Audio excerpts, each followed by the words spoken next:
today we have none other than Jen Reoch, former Miss Scotland, law and French university graduate, an award-winning television presenter, radio broadcaster, and event host. Effectively, Jen, you are my goals.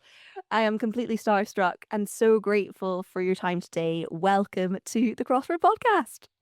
Oh, thank you. I'm so delighted to be here. It's an absolute treat to have a chat. Oh my gosh, it's absolutely great. And I have to say, every single season I have, I always bring on a Scot. So you are that Yes. Scot. It has to be Love done. that.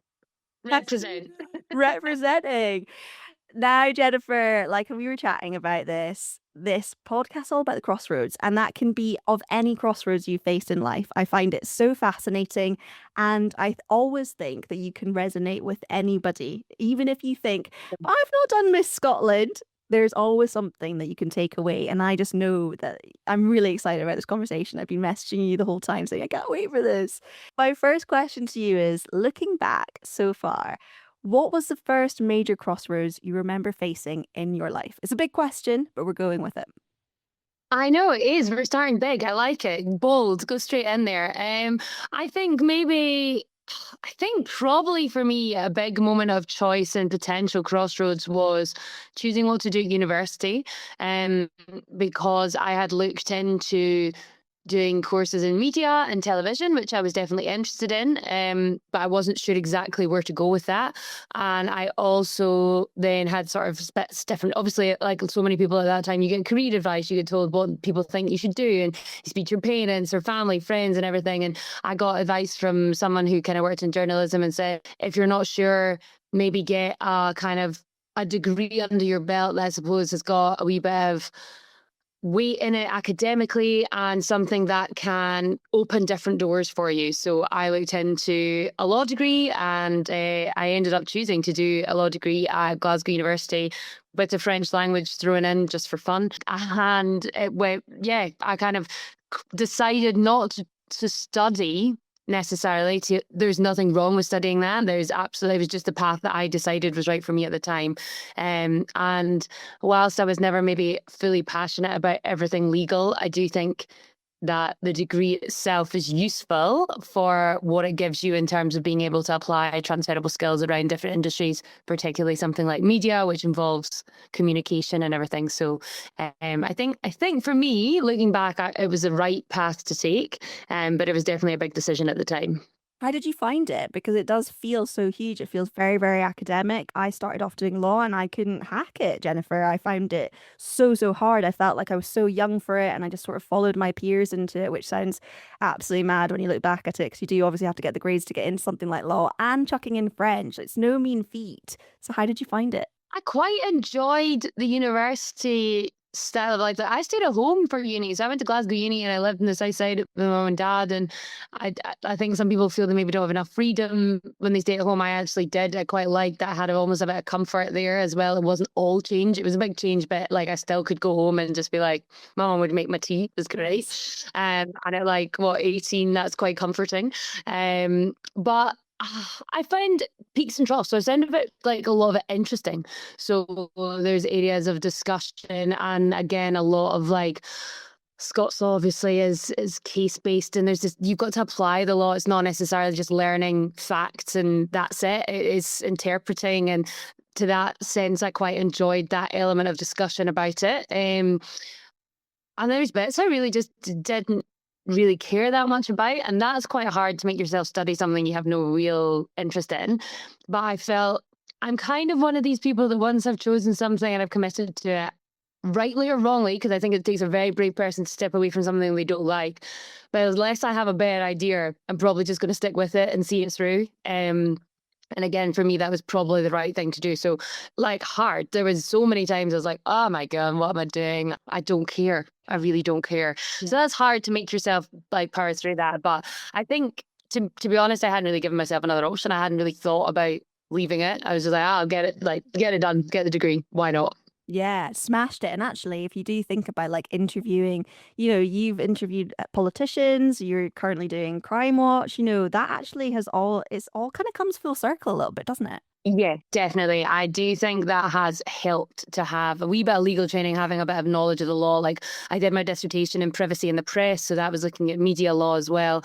Obviously you have a decent understanding of like delect, sorry, which is like your sort of don't defame people, don't put out false information about people, be mindful about how things work. So I do think it gives you a greater appreciation of staying on the right side of the law in terms of your conversations, which is useful when you're live as well. So you're not going to hopefully, touch wood, put your foot in it.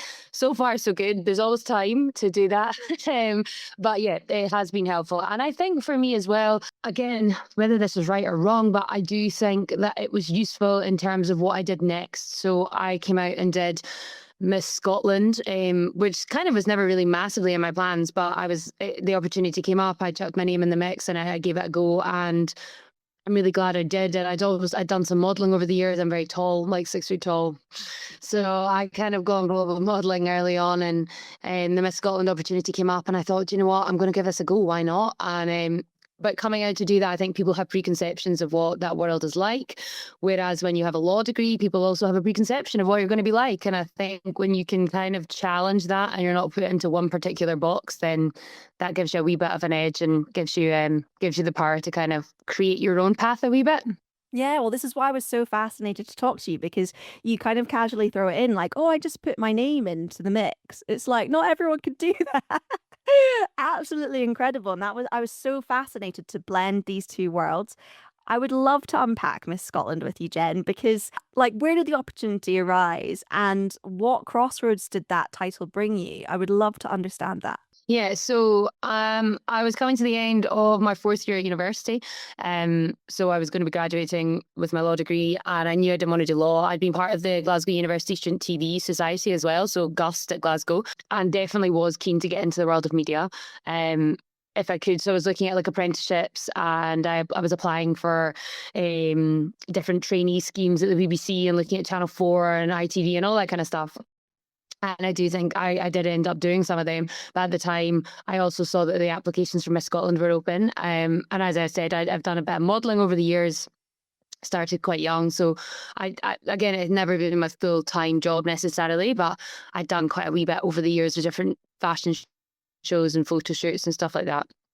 And I knew a couple of girls who'd done Miss Scotland before, and I'd spoken to them about it, and they were like, yeah, it's a really cool opportunity. I was like, I don't think I'll get anywhere. I remember genuinely going to my mum and being like, I think I'm going to enter Miss Scotland. She was like my mum and dad are my biggest fans. I love them to pieces, but they really don't get like up and excited about stuff. Yeah. They're like, yeah, cool, like fine. Very much keeps you going at all times. They're like, yeah, go for it. Like if you want, like fine. So it wasn't like, oh wow, that's exciting. She was like, yeah, fine, whatever. Chuck in the application. So that was kind of very much the mindset I put in. And it was like a wee application and a picture and stuff. And I mean, it was a picture. I had done modelling, but I don't know why. I just got my mum to like literally take a picture of my front room. It was a bad picture, I'm not gonna lie. But I went in and I got an interview, and we had like a process where it got down to the top 10. And then you did the top 10, and in that process did things like cooking with Nick Nairn, did some Highland Games, did a stand-up comedy night where we all had to do like 2-3 minutes of material. So not long, but like enough to be standing up trying to be funny, which is terrifying. You are funny though, honestly. You are. I was honestly looking back at some of your interviews, and I thought she's got a wee bit of crack there, a good Scottish lass in her. Yeah.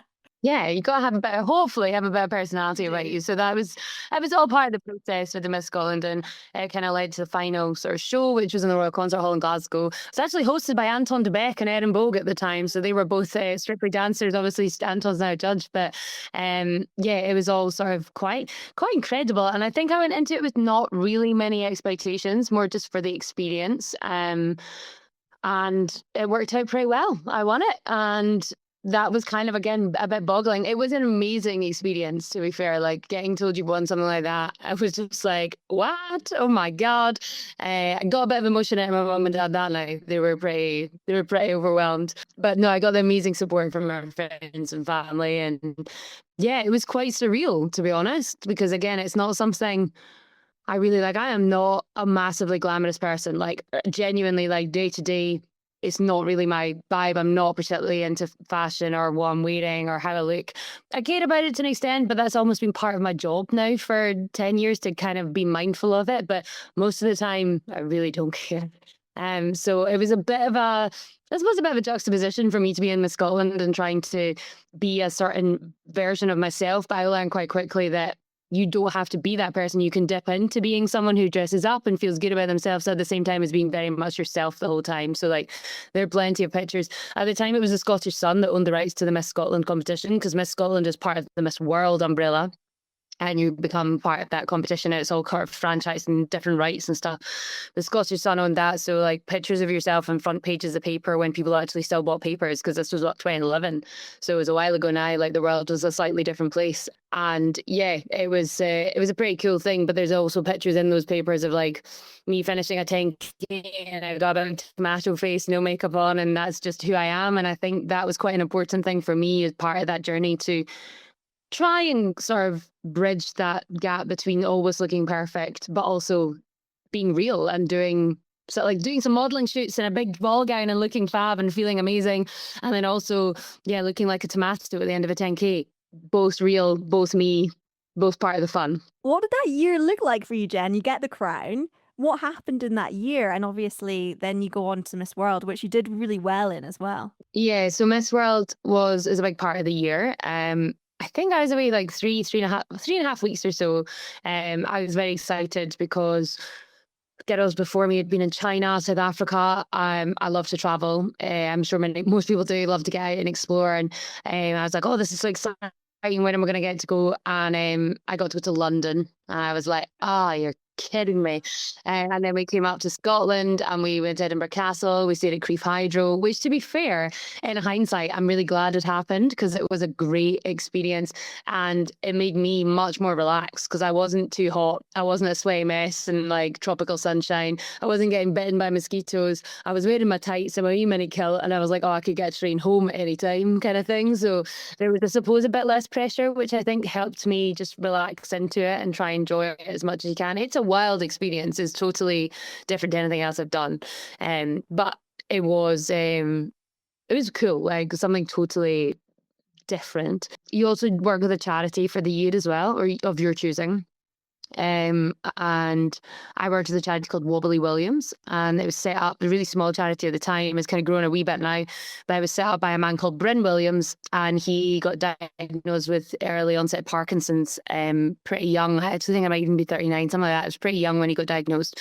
And so he himself was Wobbly Williams because he had Parkinson's. So he really took an incredible attitude to the charity, and he was like, we're going to beat this, and some of the research that's taken place since he started that journey has been absolutely incredible. So I climbed Mount Kilimanjaro with Bryn, and there was like 26 of us, I think.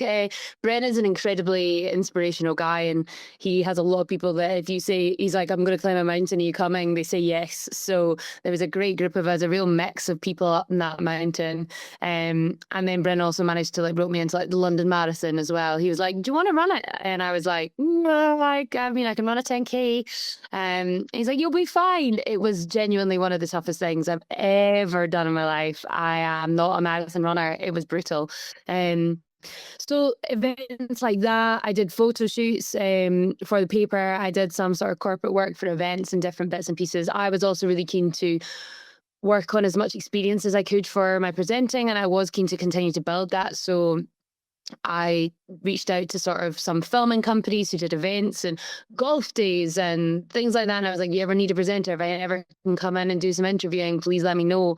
And they did. And it was amazing. I actually managed to build up a wee bit of experience, a wee bit of a show reel. And yeah, the year went past pretty quick. And then at the end of the year, normally the Miss Scotland is on the judging panel for the next year.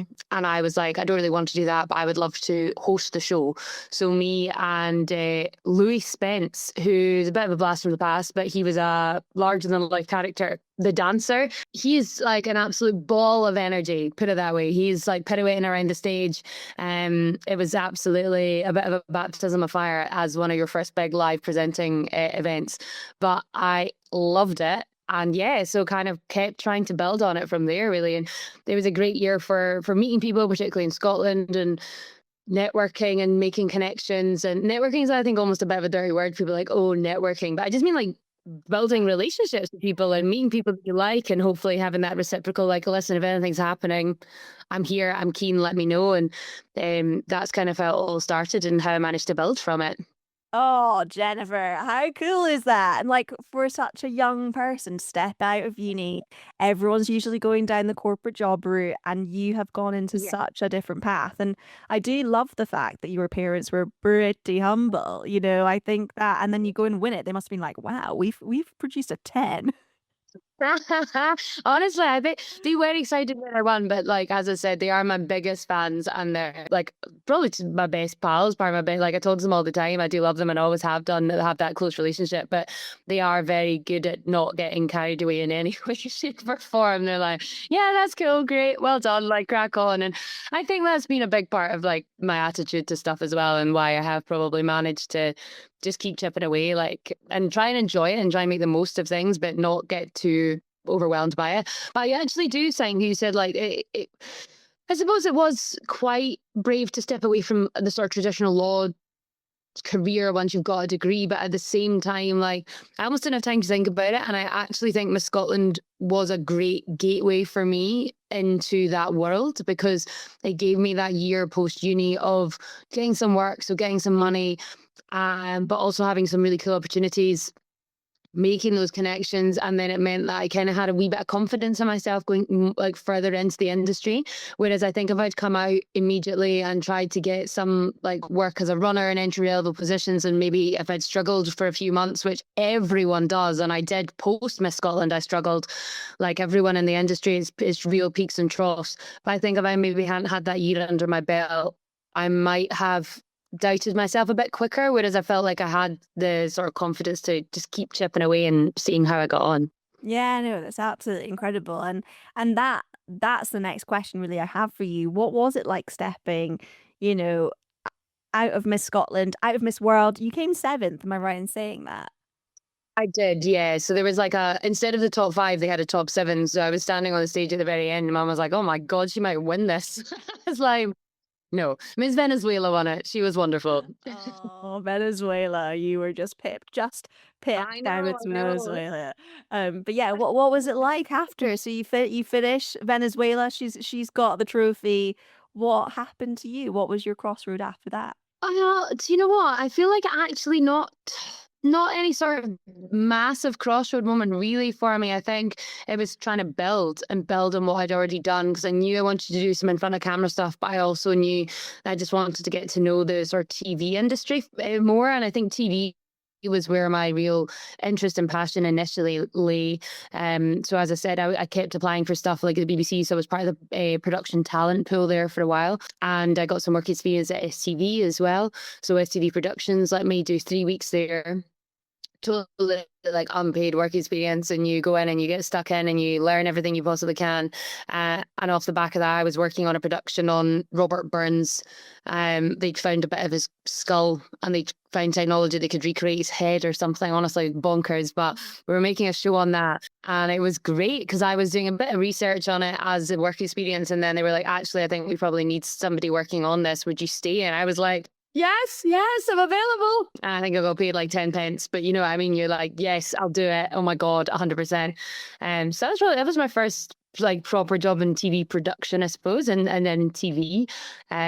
So yeah, I just kind of built from that. But I also stayed in touch with the team at Miss World, because as you said, I was lucky enough to do quite well in the competition, and I was saying to them, like, I was keen to develop my presenting skills. And I suppose this has been a wee bit of a theme of my career, is that you kind of, once you have connections and you have made relationships, try and nurture those relationships as well. And I kept in touch, as I said, and I told them I wanted to do more presenting. If there was ever any opportunities, could they let me know? And Julia Morley, who's in charge of the Miss World organisation, got in touch and was like, and this was 2013, she's like, would you like to come to Bali in Indonesia with us and do the sort of behind the scenes presenting for the Miss World competition? And I was like, let me check my diary. Yes, I'm available. And I was like, is it working experience? She's like, no, like it's a paid job. I was like, Oh oh my my God. I goodness. was like, I think I might have peaked. This might be the best job I'm ever going to get. And I'm like, what, 24 years old. This is it. I'm going to retire after this. But yeah, I got to go to Bali in 2013, and I did a month of doing like the behind the scenes footage. Again, like I feel like saying that now in 2025, it's your brain can't get around that they didn't do stuff like that before, but the change in the last 10, 12 years of like content and online has just been astronomical. Obviously, like it's an obvious thing to say, but it really has. Again, when you sort of look back, you're like, oh my God. So yeah, 2013 was one of the first years they did behind the scenes, and I worked with a brilliant producer and a brilliant team, and I got loads of great experience from that, because that was like every day in front of camera doing your links, learning what you had to do, and it was experienced or TV people that I was working with, so that was very handy and gave me plenty of stuff for a show reel as well. Yeah, I mean, honestly, Jennifer, it's amazing. Do you know what I am smiling from ear to ear about? And something I can truly resonate with is your passion for presenting, your love. But like, what is it about presenting for you? What is that fire in your belly that makes you want to do it and it gets you excited? Yeah, it's a great question. I think for me, there's probably a couple of things. I really am just quite nosy. So I love asking questions and getting to know other people's stories, because I think I'm always like, oh, my life, you know, that way. Like, I think we all think, because you have to do the mundane things like get up, do your washing, do your dishes, all that. And you're like, God, my life's so boring. I wonder what other people are doing. And you're like, well, actually, everyone's doing the boring stuff, but there are some amazing stories out there as well. So kind of getting under the skin of other people's lives and their passions and their stories is really great. So I think that's a big driver for me. And also, I think this sounds a bit almost childish, but I find it quite fun. Like, I enjoy the excitement of it. I like the variety of it. I like being able to go out and do different things. Like, the amount of random stuff I have done over the years is just, it's amazing. It's kind of, I'm so, so grateful and so lucky to have done did like ice wall climbing and got rescued by a big St. Bernard dog in Loch Lomond. And I've done rowing, and I've done you interviewed the First Minister, and you've also interviewed Kylie Minogue, and like you dressed as a giant tea cake. Like, the list of ridiculousness is so high, and kind of that fun, ridiculous energy of trying to make people have a good time. And therefore, hopefully you're usually having a good time trying to create that sort of fun energy for other people, and that's been a huge part of why I think I've enjoyed it so much, and that's why I kind of want to keep pushing to do more of it if I possibly can. It's creating those wee moments of joy, because I think life can be quite hard, and the reality of life and the mundaneness of life is not always that great. But then when you turn to a good TV show or a good film or good media or good content or a great podcast, like, they're the moments that kind of really make life that wee bit nicer.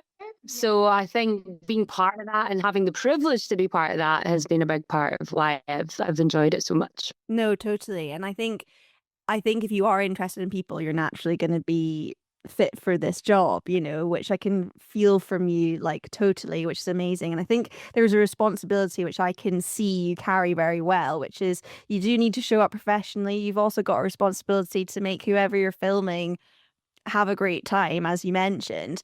But I think there's also this piece, which is you are the company for people. They might not have heard anyone or spoken to anyone that day, and they might switch on their telly and they see you. They might switch on, Heart. You're on Heart until very recently, and you're their company every day. And that is why you do this job so well, Jen. And that's why I admire you so much, and I'm so grateful to have you chatting to me genuinely, because this is my very excited moment of the day. Like, That's this so nice. makes me buzzed. It's amazing. And it's so fun to meet somebody who is aligned with that as well. Because I think some people ask me all the time, like, why do you want to do this? And it's hard to explain. Yeah, I totally agree. And I think actually, like, you do question it sometimes, because it's a very difficult industry to make headway in and sort of find the right opportunities or work on the things that you do actually love. And it is hard. So you do have to question sometimes. You're like, why am I doing that? And you're like, because I do love it. Like, it is great. As far as jobs go, I feel very, very fortunate to be able to do it. And you can tell how passionate you are as well. Like, your passion is tangible. Honestly, it's amazing. And it's really nice to see. Great at what you're doing as well. And I think what you've done really well is that you've found something you love and you're really committing to it. And it is harder to do, like, once you're already in another job or you're committed to another career, and then trying to make that sideway sort of shift into something new. So many people do it. It's amazing, but it is a hard thing to do. So, like, when you've got that passion, it really drives you. It's amazing to see. So yeah, very cool. And this podcast is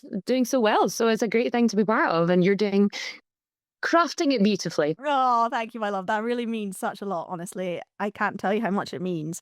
When I'm thinking about your career, though, I would love to know, is there a sliding doors moment for you when you think about it? Is there one decision that would have made you go down a completely different path? I actually don't think there's a full-on sliding doors moment, if I'm honest. I think maybe most recently, like finishing with Heart, there was a consideration of doing a wee bit more somewhere. And I thought, I want to walk away from this right now at the moment, not radio forever, not even Heart and Global forever. Just right now, I want to go into a different world. And I suppose maybe having stayed there could have changed things, because actually since I've finished up at Heart, I've been lucky, but also I've pestered a lot of people for a long time, and some of that has paid off recently. So, like getting the opportunity to be part of Crime Watch Live, which is obviously an iconic show, an iconic brand on BBC One, and then I'm doing stuff for Sunday Morning Live, which is always BBC One, and I was doing the tattoo and the One show, and there's been a lot of opportunities that have kind of come along that I might not have been able to do or do as fully. I wouldn't be able to do quite much at all. So there's actually been quite a lot of different things that have come up that I probably wouldn't have been able to do if I'd stayed at Heart at the moment. Would there be radio in the future? I don't know. So I suppose that kind of like making a decision, not full on sort of butterfly effect, sliding doors, not quite as romantic as that movie, I'm afraid, but a definite kind of moment where you're like, no, this is a bit of a gamble, but I'm going to give it a go. Was that a gut feeling for you, or did it just kind of evolve that it was your time to go? Yeah, it was a bit of a, like, to be honest, things were changing at the station, so it wasn't all on me. Like, the managing director there was making changes, and he wanted me to maybe sort of go into different opportunities at the station, and I was just like, I think this is a time for me to go and do something totally different for a bit. And that's kind of what ultimately came from it. And I think for me, it was definitely the right decision, because sometimes if you're not 100% happy, or there's maybe not the perfect working relationship there, it's quite nice to step away from it and say, I'm going to give something else a go. Let's see what happens. As a woman in the public eye, have you ever felt pressure to choose a path that wasn't fully yours? And the reason I ask you this, Jennifer, is because I really admire you for not having an agent. You know, there's not that many women. I say women because it's usually, you see quite a few men who don't have agents when I'm kind of, hustling people to come on the podcast. But actually, you're independent. Angelica Bell is independent. Rochelle Humes is. That's really inspiring. So to me, have you ever felt that pressure to choose a path that wasn't fully yours? Do you know, I actually feel quite lucky in the sense that I don't feel like I've ever really been pushed down the path that I wouldn't say was something that I was invested in or interested in. I am I suppose I'm quite stubborn, and I know what feels like me and what doesn't. And I think I'm prepared to put in hard work, but I'm not prepared to kind of sacrifice what I think reflects me, and I suppose what I believe in and my morals. And that sounds a bit high horsey. I don't mean it in that way, but I know what suits me, and I know where I want to be in terms of work and how I operate. I also think I had an agent for a year, maybe 5 or 6 years ago when I came out of STV. I did fall into that. Everyone was, oh, you need to get an agent. And I was like, all right, I need to get an agent. And I worked with a guy for a year, London agent. I know he represents a lot of good people. I've worked with a lot of people he represents. But it just wasn't for me. I would quite like to be in control of how I'm represented, and for me, making connections and networking with people. And we'll come back to that word networking, but it's not really like, it's just that building a relationship when you're emailing people and getting in touch with them and actually being that personal touch. I think there's something quite nice about that. And it also means that if you have full control over whether you're saying yes or no to something, it can be challenging. It would be nice to have support, because sometimes you just want to bounce it off somebody and ask questions and say, oh, is this right? Should I be doing that? Should I be pushing more? Because it's a bit scary when it can be a bit lonely, to be honest, if you're doing it all yourself. Which is why I suppose it's quite nice to have a good network of people that you can bounce off. And I do have, thankfully, quite good friends and people within the industry I've worked with over the years that I can sort of dip in and say, what do you think about this? I think it's a bit ridiculous, but I want to make sure you do as well. Okay, cool, right, well, I'll avoid that. Or pay, like, talking about money is never that fun.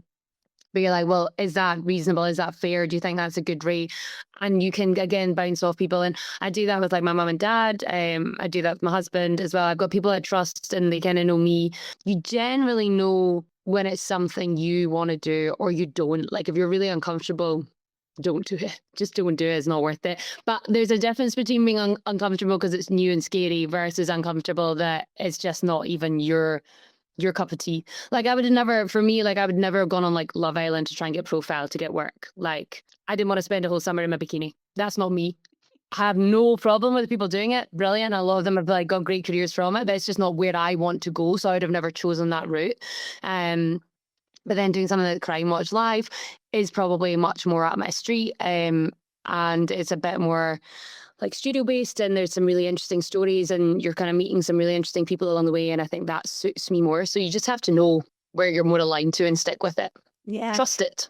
And you know what? I actually like the word networking because you have a good network around you. You've got amazing family, amazing husband, parents.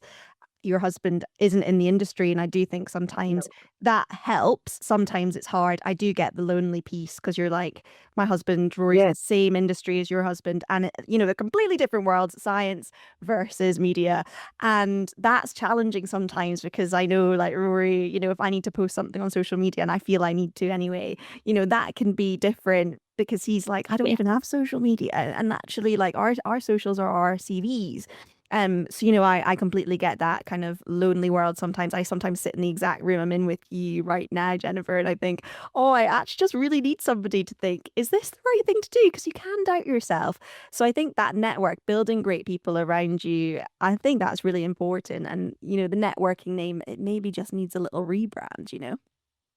Yeah. Because no, I totally agree with you. I think networking is important. It's just, I think people maybe when they hear the word networking, they think like enforced cheese and wine night, like from 5 to 7 in an office somewhere, and everyone's just going around going, "Hi, can you help me?" And you're like, that's not good. Networking isn't that. It's about finding people that you trust and your values align with, and that you can help each other. And there's kind of like a relationship that goes both ways. And I think that's quite important to try and establish those relationships. But I think it's just being trustworthy and friendly, and don't necessarily just choose people that you think are useful to you, which is, I think, like, sure, like you help people out both ways. As I said, like you're working, you obviously want to work with people that that can give you opportunities, but also just be friends with people, because then I think you never know where those people are going to end up, and vice versa. They never know where you're going to end up, and you go, "Oh, by the way, I know another great presenter. Could they come and help out?" Yeah, you make the relationships with people you like, and I think that's the key. And if it works out, amazing. But at least you've not kind of sold your soul just to try and appease other people. Totally. And actually, if I think about it now out loud, technically we, in quotations, networked because, you very, very kindly did me an absolute solid, had a conversation with me. You gave me a whole hour of your time when I was like, should I be doing this? And that was amazing. And it's just so cool to be connected with you. And I guess you could call that networking. And now I made you come on the podcast, and I am so delighted that I did, but that network it's really key. And actually, I hope anyone listening who's maybe looking to get into the space that I'm, looking to get into, that you're already completely established in, takes comfort in that. And it's not wanky. The only word I can feel is wanky when I describe networking. It's really not. It's just like you say, it's actually everyone's quite like the similar souls, and that's why I love it. I've never really felt at home in a place until I've gone into a studio and everyone's bouncing off the walls like your man Louis, and everyone's excitable and interested. And if you are that kind of person, you're going to find your network and it's not going to feel wanky. Yeah, it's just, you're so right. Yeah, it summed up nicely. I think it's about finding people with your energy and your kind of approach to life. And I think the more you're around good people with good energy, the better you are. I know I am much better around good people than I am on my own. Like I'm a people person, and if people are particularly vibrant to be around, that improves me as a person hugely. Yeah. Totally, of course it does. It, like, after this conversation, I'll be feeling really light for the day. It's a good thing, and energy is so important. You can feel it virtually, you can feel it in person. You left presenting, obviously, a peak time show on Morning Breakfast at Heart, Scotland, like we discussed. Massive show. What is ahead for you now, Jennifer? You're obviously doing some incredible work, but what else is happening? Are you at a crossroad right now? Huge crossroad, yeah, absolutely. This is probably the scariest crossroad I've come up against, to be honest. And so far, so good, I suppose. It's been a few months now since finishing up at Heart. As I said, that was kind of partially like me choosing to make a change, but also like changes being made anyway. And I was like, right, this is kind of this is the time to go. And as I said, I really value with working with people I like. And there were so many brilliant people in Heart, but there's also some personalities you maybe don't align with in the same way. And I thought, right, let's get out, let's do something different. So yeah, terrifying and really exciting, kind of an equal measure almost. Some days you're like, this is amazing, and other days you're like, what am I doing with my life? So yeah, terrifying, but it has been really good so far. As I said, like it's been a busy few months with one show stuff and doing the tattoo again, and it's kind of been actually heavily BBC One based, which has been great. I am maybe keen to do a wee bit of radio back in my life at some point, because it is, I think I started with a passion for telly and then working on the radio and having that live conversation. And like you mentioned earlier, kind of connecting with people, I suppose, in a bit more of a personal way, because it's more conversational, it's more chatty. It's more like, how are you? And you kind of engage, and they can text in, WhatsApp in, whatever, get in touch and say, and actually respond. And does become a bit more of a conversation on radio. And for that, I really enjoyed it. So there might be some radio in my future as well. Next month I'm going to be doing, as I said, Sunday Morning Live, which is BBC One as well. And then next year is still kind of up in the air, to be honest. There is no grand plan. It's a bit of a freelance, risky world where hopefully I'd love to think that there might be a wee bit more presenting within the BBC sort of one sphere, and maybe a bit more daytime telly, because I have really loved working on those shows so far. So yeah, kind of in a terrifying but exciting place. If you say, where are you going to be in a few months? And I'm like, I don't know. Let's see what happens. Well, it's the bright future ahead, and I really look forward to watching it all unfold. I absolutely have no doubt that you'll be on all the shows that are your North Star.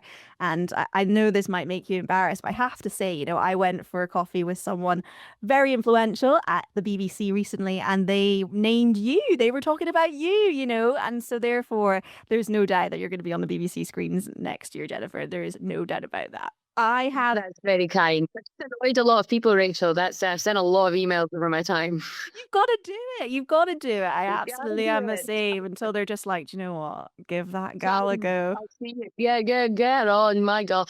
It is. Do you know what? There's something to be said for that, though, about resilience and about determination. And hopefully you can like pair that with having the experience for building up your own experience and that kind of stuff. But ultimately, you gotta be resilient, because lots of people are super busy, and it's not even necessarily they don't want to get back to you. It's just they're overwhelmed with so much other stuff. Like, so just remember what that's like when you get emails through and you're like, oh, can't be bothered replying to that, or I'll reply to that in a bit, and then like weeks go past and you're like, oh my God, I totally forgot. Like, oh, it's too late now, kind of thing. So do keep going, I suppose. Yeah, I think that's brilliant advice, because sometimes sending an email can feel really, really scary. And I think that's Yeah. perfect messaging to just, what have you got to lose? Honestly, what have you got to 100%. lose? Nothing.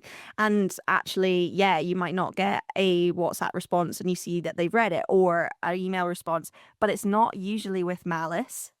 No, definitely not. Plus, I have like do that. I have done that for years. I'm still doing that now. I'm getting jobs that I want to be getting. I'm kind of in a space I want to be in, but you're still in a position where you're like, you're chipping away. It's kind of constant. I think I used to think that like if I was in a place like 10 years ago, if I'd looked at what I'm doing now, I'd have been like, oh my God, that's exactly what I want to be doing, which is a very, again, very lucky place to be, a very grateful place to be. But also, I think I thought it would have been easier by now. Like, I think I would have thought, oh, well, at that point, fine, you just get jobs. No, you got to keep going. You got to keep pitching. And I actually remember listening, I think it was Davina McCall that said that as well, actually. And she is obviously way superior in terms of career prestige than me. And she had an unbelievable career and she's brilliant on screen. But she was like, I still pitch. I still talk to people. I still have meetings. I still say, use me, because it's that kind of industry. It's constant and people are changing and evolving, and you've got to keep putting in the work. So the sad news is it doesn't really ever get any easier, but more people might reply to your email, I suppose. So that's a good thing. No, totally. And again, that's humbling too. Someone like Davina McCall is still hustling just as we are. Yeah, exactly. So if Davina is good enough for Davina, it's good enough for us, Rachel. I absolutely love that. That is what I'm going to be taking away from this conversation. Before I do let you go, I'm so grateful for your time, Jennifer. Honestly, I am. I've got a quick fire. I would love to know a crossroad you are glad that you took. I think at the moment, the leaving heart radio was a big crossroad and a big scary crossroad. And as I said, other factors at play as well. But I ultimately got the decision to walk away from that at the moment. And I think that's probably the one at the moment I'm glad I took. Maybe if you speak to me in a year, I won't be so glad. But at the moment, it's looking good. You've always done it. You have done it. You've got that experience. You're like, the only way is up from it. I don't think you should ever look back. And I think that's a brilliant answer. I How do hope so. you feel generally about change? Is change scary to you or are you excited? Both. I'm such a contrast, such a contradictory juxtaposition of a person. I think I feel like all the emotions, which is not that helpful. So I hate change because it's scary, but then I get bored if there's no change. So it's a real, basically, I'm my own worst enemy because it is always scary and you kind of have to keep going with it and you never feel that settled because you're always looking for change. But then you actually do. It's a minefield. So both. Both, yeah, no, because I mean, people are scared of change, and this is the another part of this podcast to be like, you just have to go for it. You really do. I would be very surprised if people were genuinely not a bit scared of change. I think everyone's a bit scared of change, even people who constantly look for change. It's a bit scary when things are not what you know and not what you're used to. And it's so much easier to get into a routine and just plod along. But and there's nothing wrong with that. If that's what you love and you're content with, amazing. If anything, I'm a wee bit jealous that you're totally content with that because I have definitely so far continued to push into the slightly uncomfortable change world. And that has been a good thing for me. But also it does also mean that you're on constantly just a wee bit scared, a wee bit nervous about how it's gonna go. It flip-flops, don't worry, I'm not terrified every day. I think that's right. Sometimes I'm always flip-flopping in the sense of like we're constantly changing, we're constantly moving. Largely that is through my husband's job and now my own.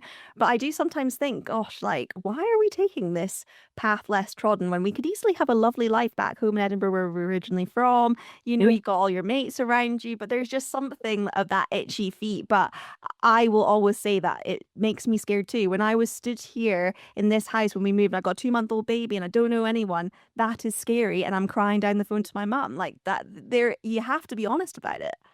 Yeah, 100%. It's so brave to do that, though. And I think you need to take stock every now and again. I think that's what's important because you do put yourself in these scary positions. You do push through, you make them happen, you make it work. Everyone's got their own way of making these things work, but usually you end up just working it out. And I think it's quite nice to have those moments where you look back and go, I did that. Yeah, Like I had a few months old totally. baby in a brand new house in a brand new place with no one. Like, oh my God. Like when I did law and French at uni, as you mentioned earlier, and my third year was in France in Lyon. And I'd just done like the Camp America thing. So I'd worked in America for like the summer, kids summer camp. And I came back like totally high on life. I was like, everything's amazing. I loved it. It was so great. So home for about a week, went to France, and then realized my French is rubbish. I've got to pass this year. I have no idea what I'm doing. I have nowhere to live. And I lived at home in Glasgow as well. So I hadn't even flat hunted in English, never mind flat hunting in French. I was just like, oh, I was so overwhelmed. I was like phoning my mom. I was like, I want to come home. And she was like, okay, come home. And I was like, just stay. I'll be that Um, mom. I will be that mom. oh, 100%. I'm so glad I stayed. I'm so glad I saw that out. And I think that was kind of was a bit character building for me. I think when you feel that low and that homesick, and you can kind of like, I was Googling flights to go home. I emailed Glasgow Uni to say, I'm coming back. Is that going to be okay? Um, I kind of just like didn't make a decision. So then I did make a decision. Yeah, Like I yeah, stayed. yeah. I'd stayed too long to go back, basically. But I think that kind of moment actually non-career based really, but I think it's a bit of a like if you can survive that, you can survive anything kind of mindset. A wee bit that was one of my moments in life where you're like, you can get through this, you can keep going. Final question. I promise I will let you go. It's kind of a generic one, but I'm always interested. A piece of advice for your younger self. Oh, it is generic, but it's also quite hard. It's tough. Yeah, I kind of I usually use this one because I went and I did a thing called Scottish Space School. So I went over to Houston in Texas in 5th year at school, and it was incredible. And we met a man called Gene Krantz, who was the mission controller of Apollo 13. Obviously, that was basically the mission that went a bit awry, the Apollo mission, and they managed to get them back safely. And his saying was, failure is not an option. And I think that's kind of something, like I had a t-shirt with that on it. I've got the book, and I like the sentiment of it. It's not that you can't fail, it's just it's not the option. It's not the final option. Like, you might have moments of failure, but you just have to keep going. So I think failure is not an option is kind of my slogan for myself. And actually something else, sorry, this is not one piece of advice here. I'm rambling. You learn that probably in this podcast. I'm a natural rambler, but I actually learned something recently. And again, it's a wee bit, I quite like those kind of like Instagram saying things as well. But it was like, everything is hard, so choose your hard. Like, studying for exam is hard, but also so is not and failing. So like, do you want to fail or do you want to pass? Well, choose your hard. Like, working and trying to get the job you like is hard. Working in a job you hate is hard. Choose your hard. Like, so everything is a wee bit difficult. Just so basically choose what you want to do, because it's going to be hard regardless. And I thought that was actually maybe not that inspiring, because it means everything's difficult, but I think everything has its difficulties. So you might as well try and go in the direction that you want to go in. And that's something that I actually probably came across more recently, but it's kind of resonated with me, because I think sometimes you're like, oh, it's so difficult. And you're like, everything is difficult at some point. Totally. So keep trying to go in the direction you want to do things and the direction you want to travel in, because everything's hard. You might as well try and get some good bits along the way. Exactly. And you know what? If it wasn't hard, everyone would be doing it. So just, yeah, I think that's brilliant advice. Yeah. And it's kind of across like everything, like keeping fit. It's quite hard. You can't be bothered going out to the gym and training, but not being fit is hard because you can't move your body in the right way. And so again, you like, it kind of, for me, it applies to like everything. That everything's got its challenges. Just keep doing what you choose your hard, choose your difficult route, because they're all difficult in their own way.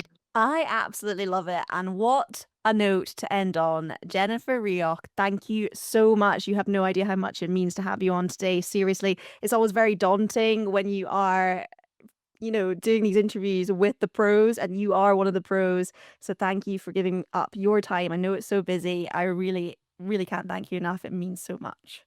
No, it's been an absolute pleasure, and you're smashing it. So, like, keep on going from strength to strength, because you're very good at what you do. You're very warm. You're very, very well researched, and you're a pro as well. So it's hopefully maybe we'll work together one day. That would be I really hope good things. I sort of did like say that when I chatted to that producer at Morning Live. So you never know. I might be riding those coattails.